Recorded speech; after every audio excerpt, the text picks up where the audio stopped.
So now let's add Tiago in with you and me. Cool. Let's hear Tiago's part. I'm trying to remember what he did. Sweet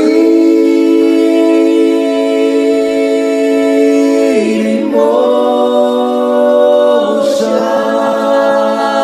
And he didn't follow us note for note, because I'm going, then dropping down a note and holding it twice.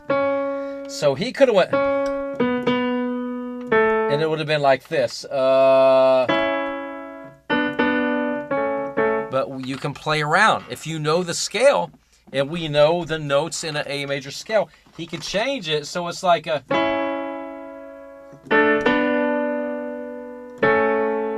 So it just gives you a little bit different flavor. If you want to know the basics to just get started, learn your basic major and minor scales. And then if you want to play a little more, of course, the chords. And then you have the root notes, which in this song would be an A. You have the third, which is a C sharp, and the fifth is an E. And you can stay pretty safe with that. You can do a lot of crazy harmonies and be happy with them. So now we're going to add Scots. Scots, we have a triple stack of Scott singing the same exact part. That's just to thicken him up because he was on the bottom there. Usually with this project, we didn't want to do that, but it felt really good in this song. So let's hear it back.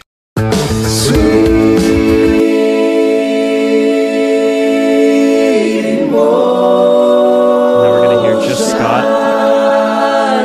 Sweet emotion. And we could have dropped him down and formed a fuller chord, but we just thought it sounded better if him and Tiago ended on the A. So we just kept the full chord. So we still maintain like we were really three-part harmony. So you have room to play with this as long as you understand your major and minor chords and your major and minor scales. We cover in school. We have a whole course on that. Yes, it can get much more complex. You could do second, you could do augmented, diminished, seconds, fourths, sevenths. That's as you get more advanced into theory.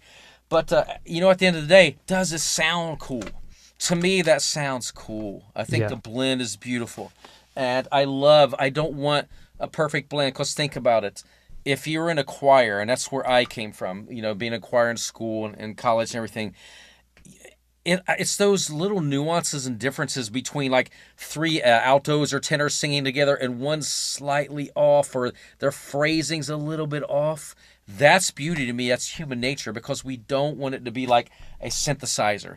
Perfect. We want to hear those little nuances. That's what makes, for me, a great harmony blend. All right.